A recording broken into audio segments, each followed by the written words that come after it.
Hey, Mark, welcome to the show. Thank you. So I reached out to you because we're kind of in we run in some of the same groups. We've commented on each other's posts. We've reached out to each other through Facebook Messenger. We've had some really good discussions around doing sales calls for our offers, marketing, and we kind of just grew a connection. I thought you were a perfect person to kind of reach out and have discussion with. And I mean, tell me a little bit about your history because you're a real estate coach, you're a realtor. So tell me a little bit about what you truly do. Yeah. Well, I'm many things. I feel like, and uh, I've always been somebody that recreates himself, and I realized this even in high school that like there were just many different aspects to my life that I started to notice a cycle. So if it was I was a competitive diver in the junior Olympic level. I was a gymnast that was moving up in the ranks. I played soccer and loved that. Made starting string. Was a state champion wrestler, and like I just kept like leaving a trail of like previous successes behind me. And then my junior year of my wrestling career, I was interviewed. I was a state champion that year, and like, what do you want to do now? I was like, I want to be a musician. I was like, oh, okay, so you're just going to start something new. And we're like, well, why not? So that was starting out on the music journey. I ended up going to music school, in university level. Wrote 7 albums of music, and I have some stuff with film and television. Taught music for 16 years, to sort of keep the pieces of the creativity and the education going.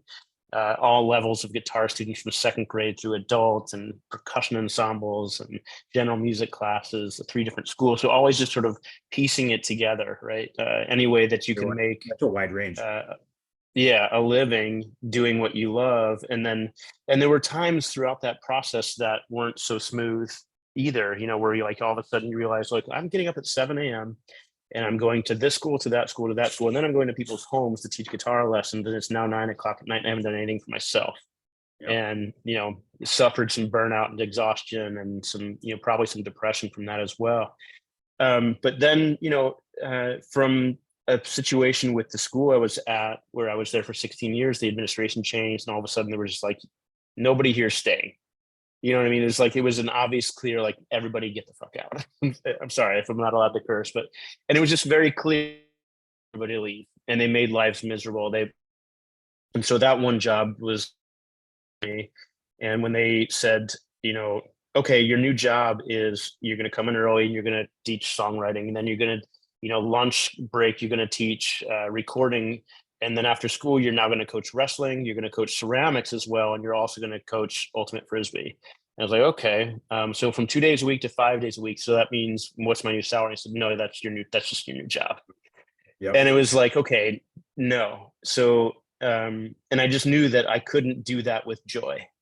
Yep. I wouldn't be able to fulfill that type of a promise to the students or to the school or to the parents with any type of enthusiasm or happiness. And so that's not for me.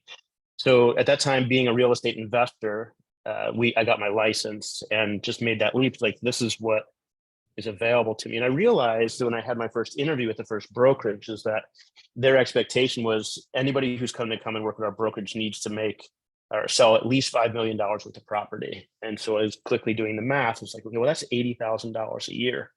That was more than double what my teaching salary was. Right. And so why am I going to do that for 40 grand and just like always be struggling, always, with no room for like growth or change or control or power over my own life?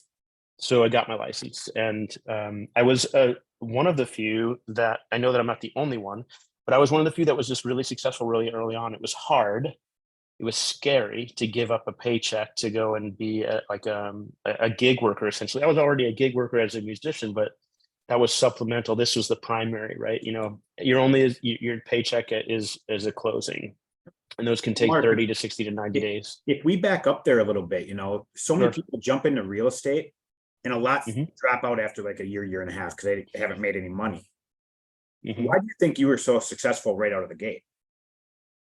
Uh, hard no fail scenario for me, I believe. It's like Yep. I quit my job, it jumped in 2 feet.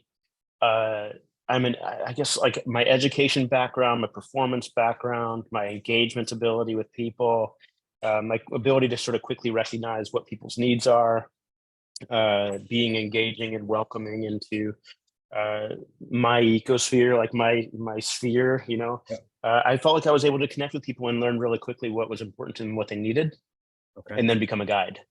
And so providing value first and foremost. I had a great mentor.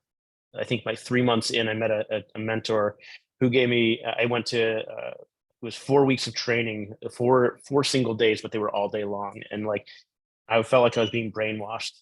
But everything she gave me were all the tools that I needed to understand what it was to be in business. And I was like, why didn't somebody teach this in music or in the arts?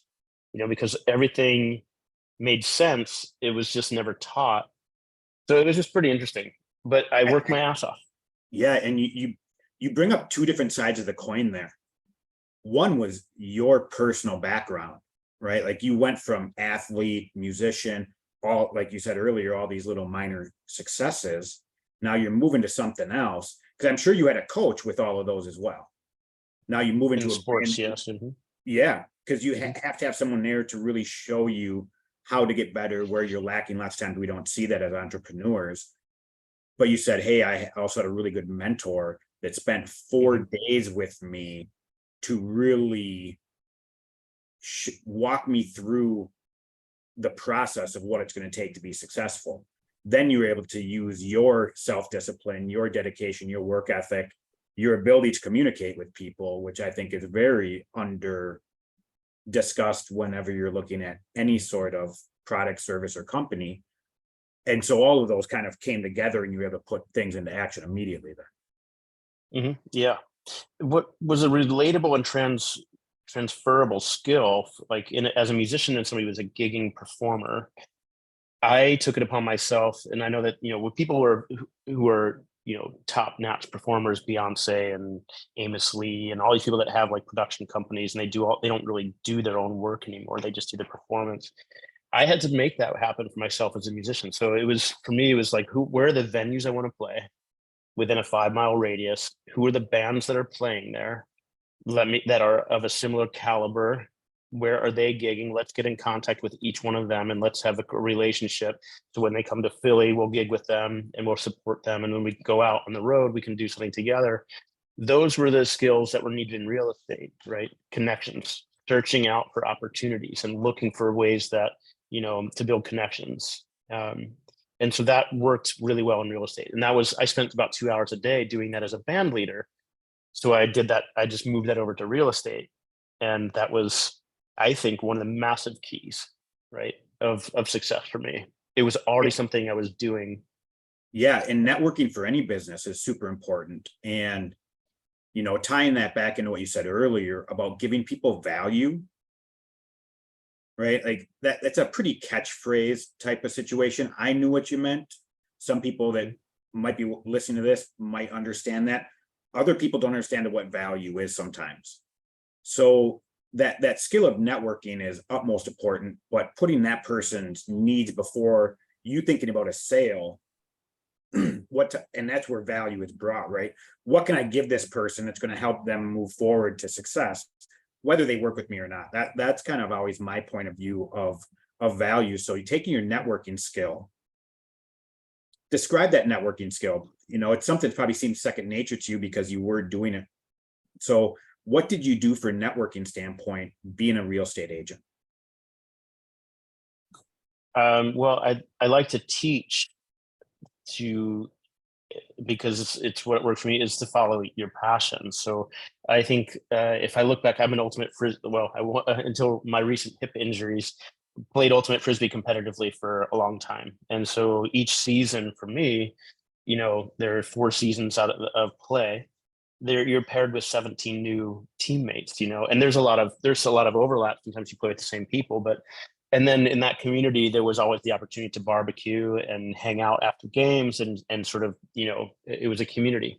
So that came really luckily very easily for me. But I mean, in terms of now, Like people can go and play pickleball. That's, you don't have to be a superb athlete to play that. I mean, if to be at the best you do, but Yep.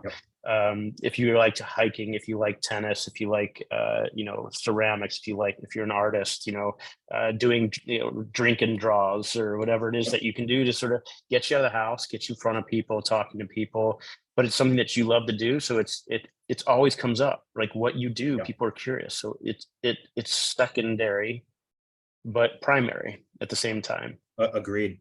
Yeah, that's why I always kind of use the phrase two sides of the coin.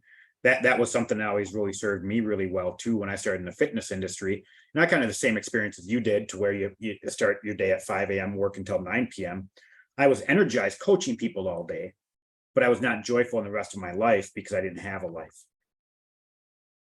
And being in a gym, I like being social. That's how I generate my clients. That's where I really learned about personal branding, how to really speak with people. I was in restaurants and a bartender and a server and a cook and all those years before. So it's pretty easy for me to really talk to anybody, being a really shy kid. And I think you bring up a really interesting point of using your own things that bring you joy in life, like playing ultimate frisbee. You bring up pickleball, going to the gym, going to places that you enjoy, and you meet people. And the first conversation that most come up with people is, oh, so what do you do for a living? Right. So it makes it a pretty easy thing for networking, but at the same time enjoying your life, not feeling like, oh, I got to go knock on doors for 2 hours today through a neighborhood and have nobody answer. It's a different perspective. And I think a lot of real estate agents look at networking like, hey, I've got to go to like a BNI meeting, or I've got to go to this event and go introduce myself to a bunch of people that don't really care about me, rather than putting themselves in a normal life enjoyment situation. And that's even hard to do, even more so online, right? I'm sure you get messages all day from people that are spamming you. Hey, Mark, I can help you become, a first $100,000 a month coach. That's what I do. And it just, it's cold DM, it's really spammy. And so understanding kind of that, how do I take what I do good in my life and apply that to, like you said, two parts of the coin. Hey, I'm just out there meeting people, but at the same time, it's helping me potentially my business. Mhm. Yeah. You bring up that 5 a.m. to 9 p.m. type of mentality, and it, I experienced, we talked about this just prior to getting in the call, but what that does to a person, and that entrepreneurialism, is that the right word? Being an entrepreneur, Yep.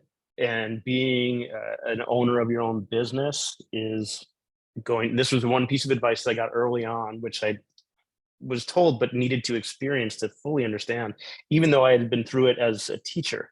But that real estate, you are your own business owner. Yep. You are, an affiliate with your brokerage, but you're a 1099 worker. You're a gig in the gig economy, right? You're only as good as your last sale. And you need to be having multiples to even just get ahead. So like each one can't just be paying your bills. Like you have to have the one that pays the bills, and then you need the 2, 3, or 4 that are going to help you grow your wealth and your long-term success. And it's always the opportunity to chase down that next big carrot. You have a settlement and you're like, doesn't matter, I need next, I need next, I need next. Yep. And you say yes to everything right away, and you're running around to all different neighborhoods, you're spending 6 hours on the road, and it's like and there are things that you're good at and there's things you're not at. I'm good with people. I suck at organization. I suck at not contracts. I love writing contracts. Actually, I find that to be a game. It's a strategy, and I'm really good at that. And so learning how to do that well is really important. But then once the contract is turned in, that's where it gets super messy for me. Like there's like 8 other people in that contract, and you have 4 to 6 others going on. So you have like 65 people that are like in need of being in touch with everything. And that was Yep. a drowning point for me. And I was starting to run into these urgent, important deadlines. And I was like putting out fires. It's last minute. This response to inspection was due, and it's almost midnight, and oh shit. And, heart palpitations, panic attacks, to full down meltdown, depression. Like I've given up everything for money, or not for money. It wasn't about them. It was, but like, it was also about the game. It was about the wins. It was about the people. It was about the contracts and how can I help, and what more ways can I help? And then at a certain point, it was at a sacrifice. And I don't know. You just need help with that, and you need to be aware of that, because God, I mean, like, as driven people, or people that care, nobody's going to care about your business more than we do. Correct. And even on my worst days, I wake up and I'm just like, all right, I'm pissed off. I don't want to do anything. Like, I just want to take the time off. And the next thing I know, like 10 minutes later, I'm like, okay, what can I do to make this better? How can I be better at this? What more can I do that's going to provide more value? Like, what can I do to move the inch, even another inch? It's amazing. Well, and you bring up Um, an interesting point there too, when I was working for a company doing fitness before I opened up my own, I went to open up my own. So I was working for my dreams, right? And then you realize pretty quickly that you just paid for another job you don't like. And don't like is a strong term. It's just, hey, this isn't getting me the lifestyle that I'm looking for. And I know that you're the same way with your clients. You brought up, hey, money's not a factor, the businesses, or these things, but my client's success and happiness was number one over anything else. mhm. So I would always put a yes out for somebody else, always in front of, my health, my best interest.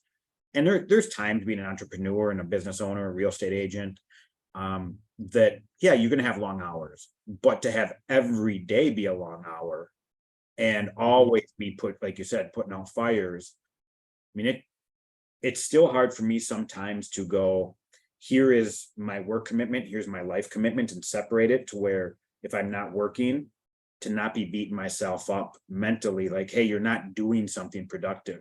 You're not making money. You're not helping somebody. You're not growing your business. What are you doing? And there is that you brought up kind of depression, and some of that stuff slides in, chasing sometimes a big carrot that we don't even want. When you've had Yeah. depression kind of kick in, what were some of the triggers, and what are some of the situations that, as an entrepreneur, I think that we all go through? What are some of the hard parts that you've had to overcome? Yeah, I mean, for me, like, it's it's got it was painful, but it had to learn to say no to things. And that's the luxury that, when you first start, that you feel like you can't say no to some things.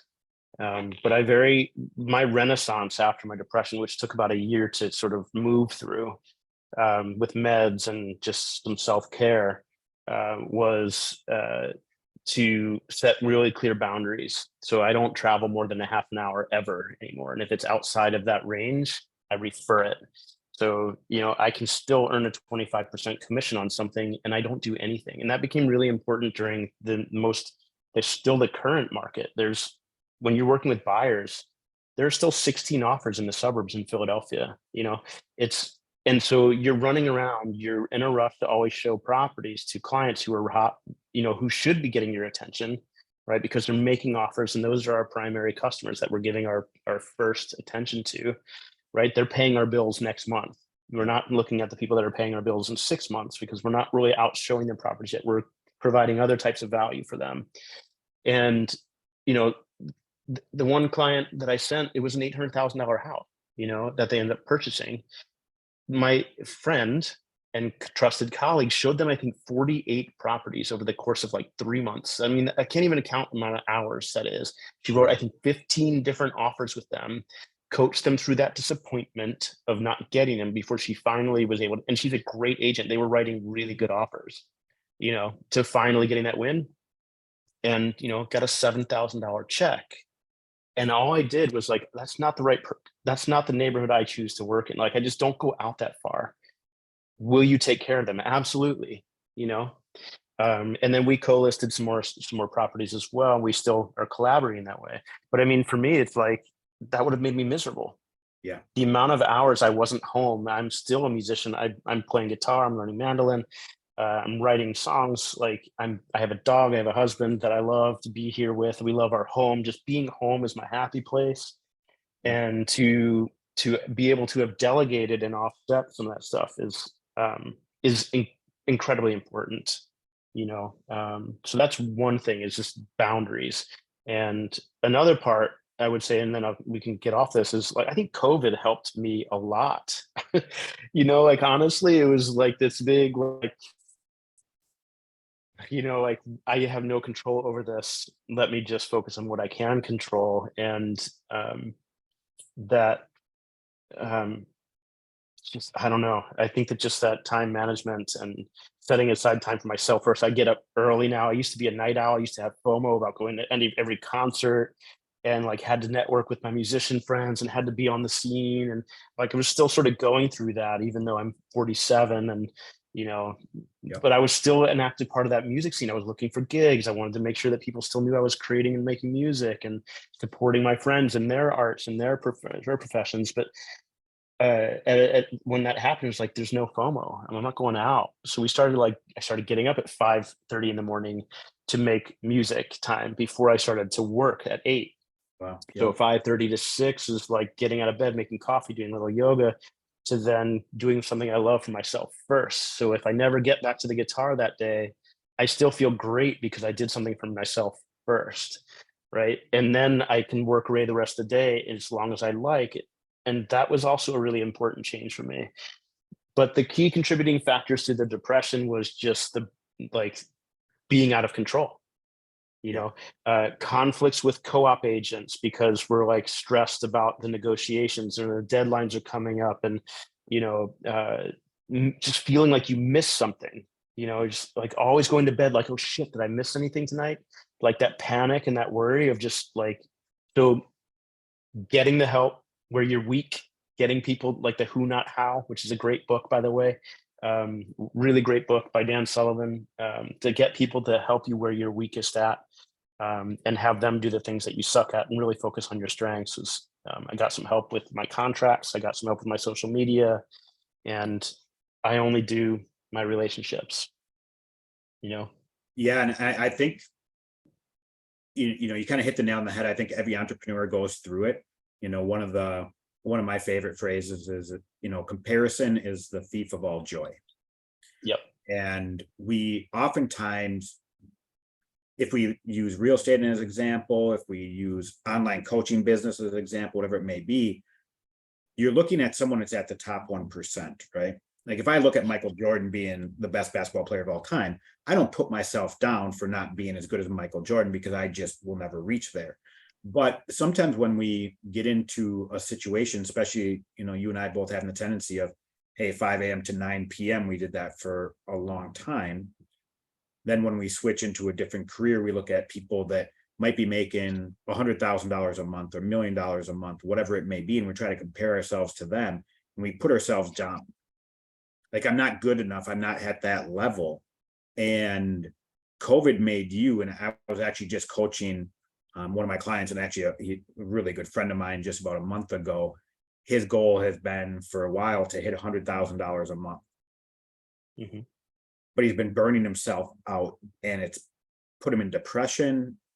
And really what we had the discussion about, it was, what does this $100,000 a month business really look like?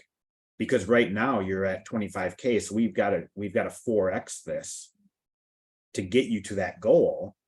And you're stuck at that point. So let's really break down what your $100,000 a month business looks like. By the end of it, of realizing, hey, you're going to have to hire this person, that person, you're going to have these systems in place, all of these other pieces. We basically broke it down, realizing, hey, for that 100K a month business, you're actually only going to be bringing in about 40 to 45K, because the rest is just going to all the costs to get to that point. We set a new goal. Hey, why don't we get you to 35K? It's all yours. You don't have, he goes, it was like a huge revelation going, I don't want that $100,000 business anymore. I've been striving for something I don't want because I have to work all of these things that you and I both talked about that you go through. And COVID kind of said, hey, look at your life. What makes you happy? Mhm. Now he's making 30, 35K every single month. And it's the business he wants. And he has the life that he wants. And he's able to actually enjoy what he does. Partially because he took that comparison out and a number that was put there basically because of marketing or comparing himself to somebody else. And so it's awesome to hear you say, hey, once COVID hit, it really made me think of, like, I love Thanksgivings because nobody's doing anything. Mhm. And you can actually go, nobody's expecting anything of me. I don't have to be anywhere. I'm not missing anything. That FOMO is a huge part. And you can just be. And also when you realize you could just be, how much better you are Mhm. in life, in your business, and just how you show up in every single way. And I think we all have to hit there in some way and kind of go through that process. Mhm. Looking at what you do and what, there's tons of real estate agents out there. There's lots of real estate coaches out there. Everybody needs a real estate coach if you're getting into real estate. Everybody needs a realtor if you're buying or selling a house. That's a commodity. But what makes you a necessity to somebody? And specifically, let's talk about your coaching business. Mhm. You working with real estate agents so they can have massive success. What's the process you go through with them? What do you do to make sure that they're going to be successful, besides obviously putting 100% your heart and work ethic into their success? Like, what do you do for them? Yeah, well, we do a lot. We've done a lot. I would say a lot of it has been in the preparation and the research. What goes into uh, and the failure, right? The personal Yeah. stories, the experiences. The I forget what the exact phrase is that I read in a book somewhere, but don't make your own mistakes. Learn from the mistakes that other people made. Oh you yeah. Yeah. know, uh, and I've made a lot. And I've also in doing well, I made a lot of mistakes. So those are a lot of those are documented. A lot of them are documented, including the mental health aspects of it and the boundaries and so forth. But as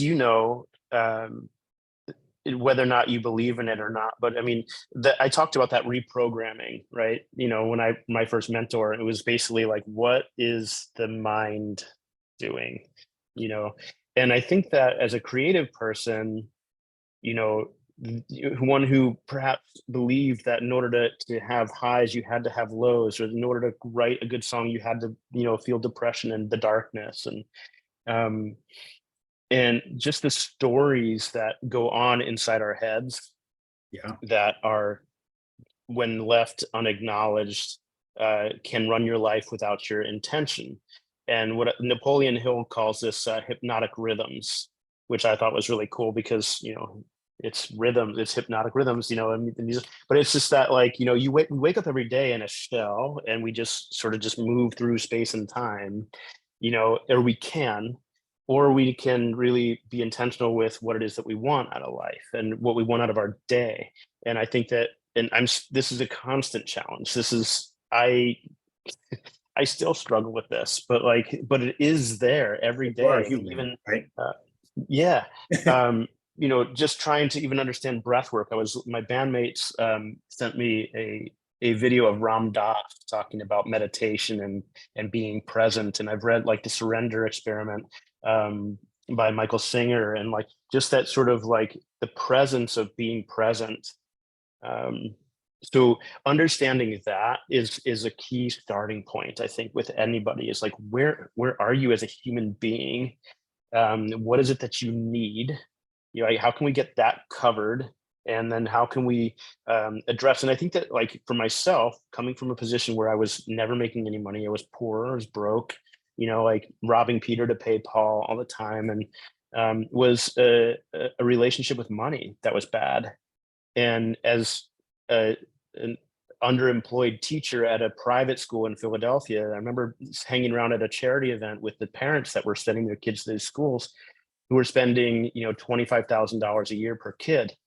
And, the one was like, oh yeah, the Eagles are in the playoffs, they're in the World Series, or not the World Series. The Eagles are in the Super Bowl, and the Phillies that year, I think it was 2007 or 2008, are in the World Series. It's like, we bought 12 tickets for the family and the cousins.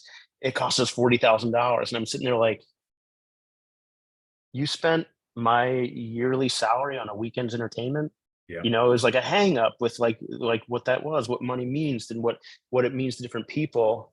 And so I think that it's important to examine those limiting beliefs with people first, because really money has nothing to do with it. We're only helping people get what they need for their lives. And if you can just separate that, what makes these people happy and what's going to bring them joy, and focus on helping them get that's a key distinction. That was a key distinction for me. So we focus on that. What is happening? Money's always a byproduct. Yeah. I mean, yeah. And we could go into that and like beliefs Yep. around money now, because like, as somebody who's invested hundreds of thousands of dollars literally into creating a company over the past couple of years, there is scarcity that comes up with that. I mean, it's a huge investment. And what does it mean to have wealth? Why do you want wealth? Why do you want money? Right? For me, I want to feel like any fire that comes up that's outside of my health, or like, the universe or God, or like any sort of like thing that's really, you got to give over to science, or, but when the car breaks down, the roof is leaking, like it's just a money issue, right? You hire somebody with skilled labor and they fix it. And it's like, and then I can just return to my focus. I can go back to making music. When my bandmates or my other music community wants to come by, I can order food and beer, and like we can have a fun, have everything we need to have an atmosphere of joy and generosity, because it's that allows us to focus on the joy and the joy of it, without the scarcity.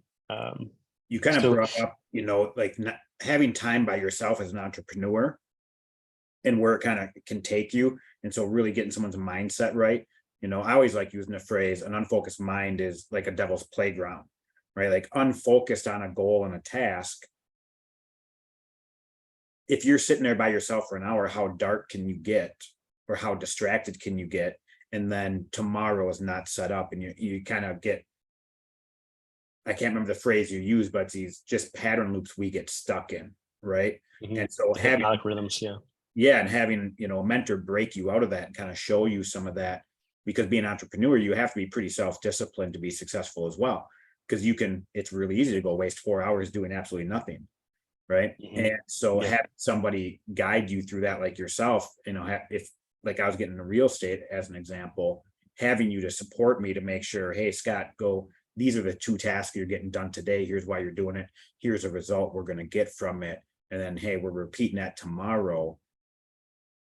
That's unquantifiable in my mind, especially being a real estate agent, when you don't have people just knocking on your door. I'm a real estate agent. You don't have 5 people just walk up like, hey, I want you to sell a house for me or help me buy a house. It takes some work and it takes some dedication there for that key component. So I'm really glad that you focus your clients and help them with the mind. I think it's a very underutilized key aspect. And a lot of things, when you're looking at business, you kind of brought up money and relationship with money. I know that there's issues. I've had relationship with money my whole life as well. And to overcome that stuff is huge. You're talking about someone that, hey, you have 2 kids, that's $50,000. Now you're spending $40,000. Like, where are you getting this money? Like, how do you generate that? Right. Like, they obviously have a different vehicle, and going to that different vehicle, and not that money doesn't buy you happiness. We both know that, but it also can provide certain things in your life that are really important. And striving to hit the lifestyle that you want, I think, is a really important piece. A lot of people do feel guilty, and I see it with real estate agent friends that I am like, oh, I'm taking 6%. I sold this house for $1 million, 6%. It's this large check. Well, that wasn't worth. You just signed some papers, but you just talked about someone that went to 40 different showings, and the hours that get put in as a real estate agent. We forget that sometimes, right? Sometimes you have to work before you actually make anything back for your time. And that can be really defeating sometimes with some people's mindsets. Yeah, true. The a couple of things you point out. I love the Devil's Playground, by the way, too. It's in fact, it's what is the title of that Napoleon Hill book? It was Interview with the Devil. Yep. It's fun and interesting to listen to as well. But yeah, I mean, as realtors, like, we are in the relationship business, and it's not just the relationship with people that need help buying and selling. It's also knowing all the other agents and having a good working relationship with them. Because if you are an asshole, or if you're disorganized, or and you bring an offer to somebody that you've pissed off in the past, their job is still to service the contract that has been written and presented to the seller, but it's their job to make sure that they're helping choose an offer that is going to close. Correct. That is going to not just get an offer, but is going to get to the signing table and transfer ownership. And so there's a lot of hard and soft skills that have to be developed in the industry so that you can do that. It's not just about getting the listing. It's that, what are you going to do with it once you've got it? What are you going to do with this buyer, and how are you going to educate them so that they can make a great decision and have clarity to make a great decision? And not have any buyer's remorse or regret, right? I mean, did we let it get away when we could have gone a little bit harder, a little bit higher, and we would have been comfortable with that? We let it get away, or we overspent. Now we're scared. We need to retreat. We're going to terminate. It doesn't do anybody any good to not do a good job. If your clients aren't getting the results, you're not going to get the results. So you have to have all those hard and soft skills. In terms of the boredom and the Devil's Playground, it's about action. And if the book I was reading the other day was like, boredom is just a lack of attention. Yep. Right. So if somebody is showing up and they're sort of like looking around and they're like, I'm going to go to the water cooler because I just don't really know what to do. It's a lack of focus. It's a lack of attention and intention of what you're trying to create and what you're trying to make happen. And so, having a really good, clear path to what is your highest ROI, what types of activities do you need to do on the daily basis for those 2 hours, like gig searching for performance opportunities. What are those 2 hours? If you only do that, you can create a business in 2 hours of intentional work a day. Yeah. You might not be the top producer, but you can create a very successful life on those 2 hours of work. And then you have to go and you have to play. Yep. Right? You have to play in the field. You have to get to the venue and you have to perform. So you have to go on your appointments. You have to, have a cocktail party or have a cocktail with a friend or two. Like, just be out and talking to people. So and yeah, and that can take away. There about 2 hours, Mm-hmm. And a lot of people really miss that and understand the power of that. You're talking, everyone knows like the 10,000 rule, but in reality, I mean, there's a lot of studies that show out that, hey, any skill you can go from 0 to above average within like 20 hours. So that's like 45 minutes a day for a month. So you think about it like a real estate agent starting brand new, within 30 days, they can go from not knowing anything to be an average to an above average real estate agent in the first 30 days at just 45 minutes a day. Now, if you block off 2 hours of very important money-making activities as an entrepreneur, any business owner, that's a game changer.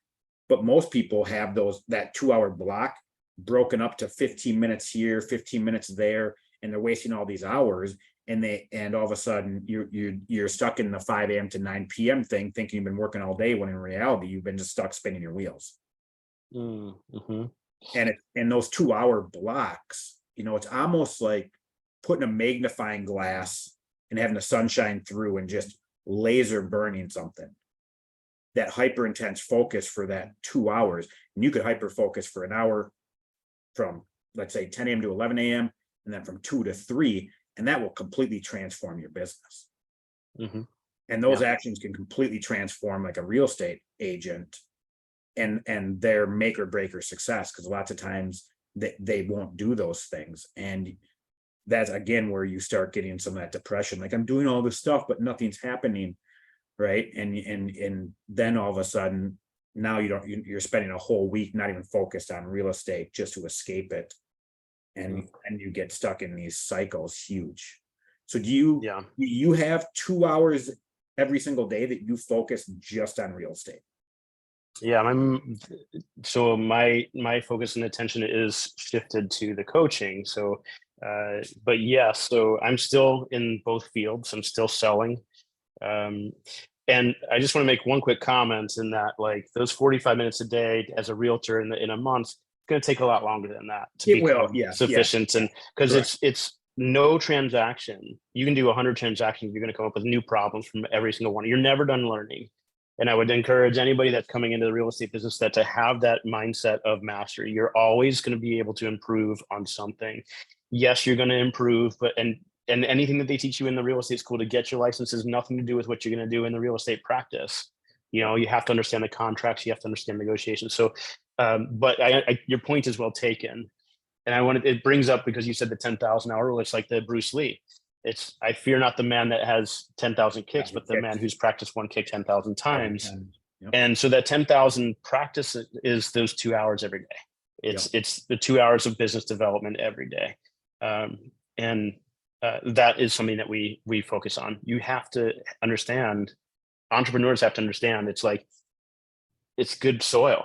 You need good soil to grow a good business. And if you're, sandy and, wide, you it's dust, So I'm not sure what your last question was, because I got a little off track there.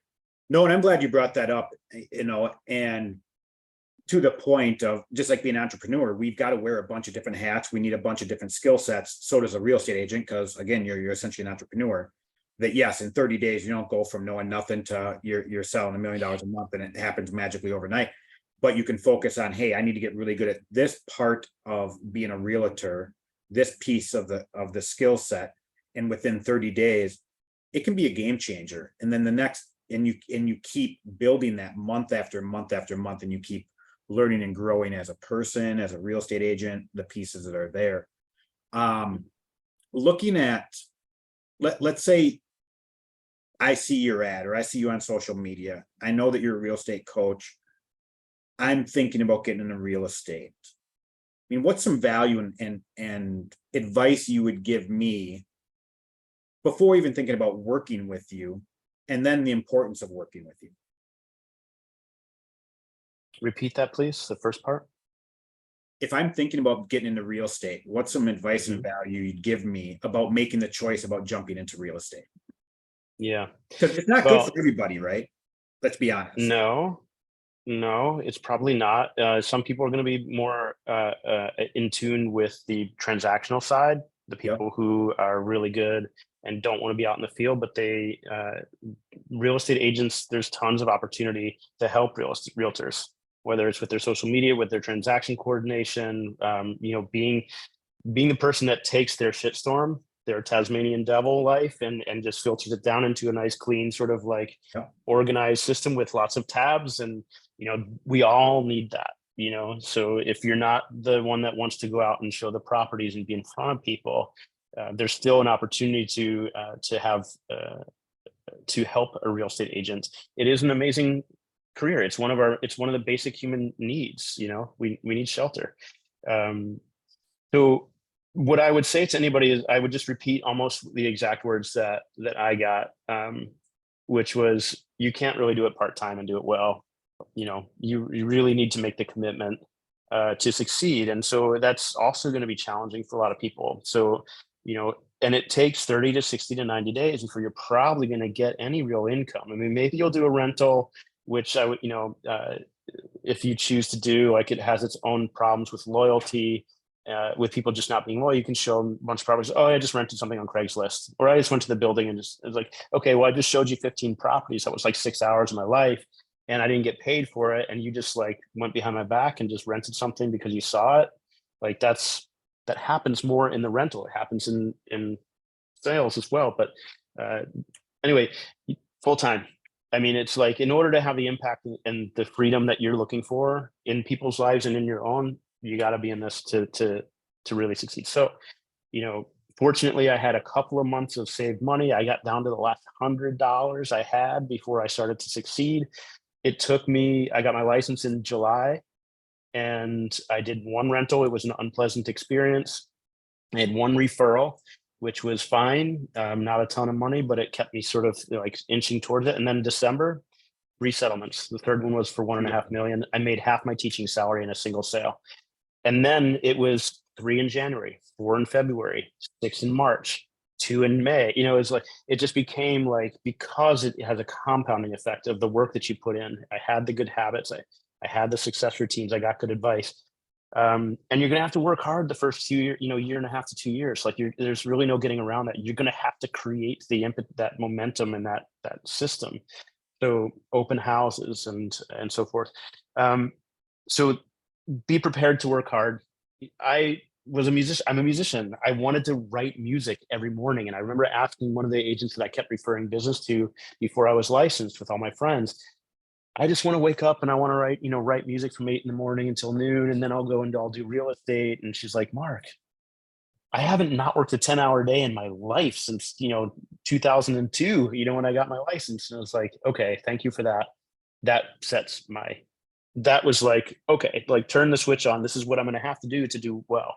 Right. And not doing well was not an option. I'm not somebody that likes to fail. My husband is just retired from being a professor of the arts after 30 years. And so he always made a better living than I did. I could have kind of coasted to some degree, but like, that's not my mentality. I wanted to carry my own weight. And then the next thing you know, all of a sudden, I'm paying off $45,000 in credit card debt. I had, got to write a check to my 401k for $50,000 that year.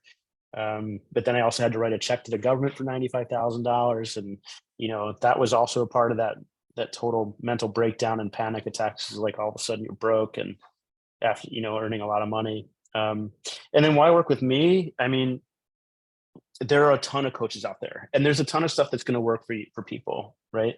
Yep. And I'd say you just need to be decisive and you just need to choose, like if you want to be a cold call specialist and you're up for that task of calling over 100 people a day so that you can get maybe one appointment a week, by all means, if that's you and that's what you want to do, and that doesn't bring up the heebie-jeebies and like the panic inside you, like, then do it, But if you want a better way of a higher return on investment, that's going to be more relational, that's going to have a more positive impact on people's lives. That's something that I bring to the table is how to build this in a way that feels good, that the people that you end up working with, you invite to your home because you want them as a part of your life and they feel the same way about you. And that is like the magic of the business, I think, is the relationships and the people that we get to work with, from artists and struggling people who are buying their first home to people who have hundreds of millions of dollars. Literally, like I have a couple clients that have hundreds of millions of dollars to buy commercial properties. And what are their needs, and trying to understand that spectrum and being able to engage with all different types of people who also are going to find you valuable. Yeah. Like they find you interesting. Oh, you're doing a woodworking class? Oh, that's awesome. Yeah. My friend Michelle's a really great furniture maker. She teaches a class. You should go, whether you're into the music or if you're a beer enthusiast or a food enthusiast, everybody loves that shit, so I don't know. I just think that real estate is a magical business. Part of me is sad to be focusing less on real estate because I'm less face to face. I'm more on screen now with people. So it has a trade-off. So I don't know. I hope that answered your question. You got to have a why. Yeah, you do have to have a why. And that's why I kind of asked the first part of the question. Like if I'm thinking about it, right? Like someone has to make a decision to go into real estate. That's decision number one. And then having the aha moment of I need to have a mentor and hire somebody to help me to make sure that I don't fail in the next 12 to 18 months, but that I'm going to have success. So yeah. And I think you bring up a good point of, hey, there's options out there. Choose. Right. And I know one thing that's going to separate you from everybody else out there is that personal touch. That, I mean, yeah, we can throw out some of the big name real estate coaches. Do you ever meet with that person? No. Like, so what most of the information that their program's going to give, let's be honest, you can find it online. It's no different than like me being a fitness professional. When people came to me, it's not that they couldn't find out how to do it on their own by reading a magazine or something of that nature. There's something more there. It is actually the ability to work with someone, look at your life and help you navigate your life to becoming a successful real estate agent as well. On not just systems, not just process, but the mindset, how to schedule your day. Hey, if you keep doing this, I was doing that, and this was the issue that popped up to me. How much of a game changer is that? And you kind of said it earlier, like following someone successful. If you want to reach success the quickest way, follow in the footsteps of someone that's done it and has a life that you want. And there are a lot of coaches out there, but if I was looking at real estate, you're the first one that I would call, because I know you and I are going to be like this. Yeah. You and I I think are that going is to be inviting each other to each other's houses yeah. as well. Yeah, I mean, I've been to a lot of coaches. I've been coached a lot, and I'm a student of the game, right? I've become a student of the game because I want to teach. So it's the hundreds of books that I've read over the past year. How always trying to figure out like what is the best way to do this, and the stuff that I'm not even very good at, like the tracking and the spreadsheets. Like I had to make myself good at that so that I can teach that. So because that is also a big part of it. So you asked before, like what else do we do for our, like we take people through everything that they need, the checklists, the systems, the processes, the way to leverage stuff, what can be automated, what is evergreen so that you never have to touch it again, but it's still valuable. How can you so much tracking your business. When I'm sorry, James, to come in here, my battery was dying, so I had to find a power cord here. But yeah, just so much that goes into it. So tracking your income, where you're spending your money, when is your business coming in and where is it coming from? Right. If people I didn't know that at first. And one of the agents in my company created a spreadsheet. Her name is Eliza Michaels, and she's her own entrepreneur. We basically bought her program. We pay her for every time we enroll somebody into the program, because we're going to be giving them this incredible piece of machinery that she created, which like you plug in what your goals are, and then you see when your business is coming in, where it's coming from, and you're able to easily track all of that. Yep. It means that you get to understand, like, I don't do a lot of business in July and August because people are on vacation. Okay, well, what should I be doing with my time? Should I be grinding myself and chasing every infinite task? Or do I take this time to recover and be with my family and work on my marketing for the fall, right? And so you start to understand where your ebbs and your flows are that are naturally going to happen. And you provide for yourself a way to be successful when that's over, but also give yourself the grace to be present and be like, this is fine. This is okay. This is normal. I don't have to panic. I don't have to redline, so those sorts of things I think are invaluable to understand. And the people that we've spoken to, the experts in the field, the managers that we've spoken to, the people that we've run our outline and we've taken through detail by detail from top to bottom, like every single point that we've covered is like, if we had this system when I was first starting, who knows what we would have been able to accomplish. I wish I'd had this when I started. Those types of responses are what people see from the program. So we're going to keep adding more as we see more value. So we're always going to be learning and improving too. But Yeah. And you are that key catalyst that someone's going to look back and be like, working with Marc was the game changer. It was the fire. It was the gas that was thrown on the fire. I had a burning desire to make this happen, but it would have burned out if Marc wouldn't have been there and been the gas to keep it burning and get me on the right path to really be successful. And it's one of the reasons why I think you and I connected just on social media before we even met face to face.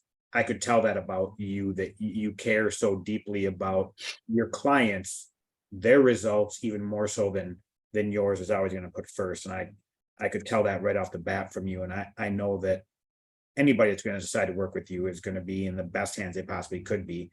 And I would immediately tell anybody who was getting in real estate, okay, the first thing you're doing is call Marc. Yeah, well, God, I appreciate that. And that I'm not going to succeed as a coach if I'm not getting the results that we need for people too. It's the same with the real estate business. So it means the world to me to see people succeed and to start to see. I mean, we have agents that just wrote a $2 million offer in our program on Tuesday, and he's getting that listing for that buyer, and it's like you start to see their sales filling with wind, and them getting that momentum and seeing that like it's working. I can't believe it, it's working. And that's the truth, is that when you do the right things the right way consistently, it works, and there's really no getting around that. And just being held to that fire, being sort of guided and pointed, and then just sort of said, nope, don't go away, don't fly away, like stay here. This is the gold, this is the money, that Yeah. stuff is glitter. you know yeah, well, that's what we try to do. I love it, Mark. I appreciate you taking the time today. Thank you. Yeah, thank you. It's thank you for this opportunity, because every time you get to speak about what you do, you realize how much you've learned in the process of doing it. And so I feel like even just being able to speak about it, you're like, wow, I actually know some shit. Like I can help. You know what I mean? It's just like, it's so weird. It's like oftentimes you're just thinking, and you're taking in information, and like, but to be able to have the opportunity to say, oh well, yeah, actually, I'm an expert. You I'm an expert at this. you are an expert at it, and I think we all, again, kind of the comparison game. I think lots of times we all naturally tend to doubt ourselves, right? Especially going through the process, and you are definitely a game changer out in the world, and you're going to change so many people's lives. And I look forward to watching where you go, and also just our relationship, and developing that over time, because that's what really means the world to me as well. Seeing people succeed, and being a piece of that, cheering you on, being that cheerleader to watch you go. And who knows what happens down the road with all of this. And I think that's a really important part for everybody as well. So you are going to be a game changer, and gosh, I can't wait to celebrate your wins when you're posting on them. So I look Thank forward you. to it, and we will talk soon, and stay connected. Thanks, Scott. It's been a real pleasure. Really appreciate the time. You too, Mark. And if there's anything we can ever do for you, we're here for you as well. I appreciate that. And I know that about you, and I think we both have that complete understanding as well. So I appreciate it.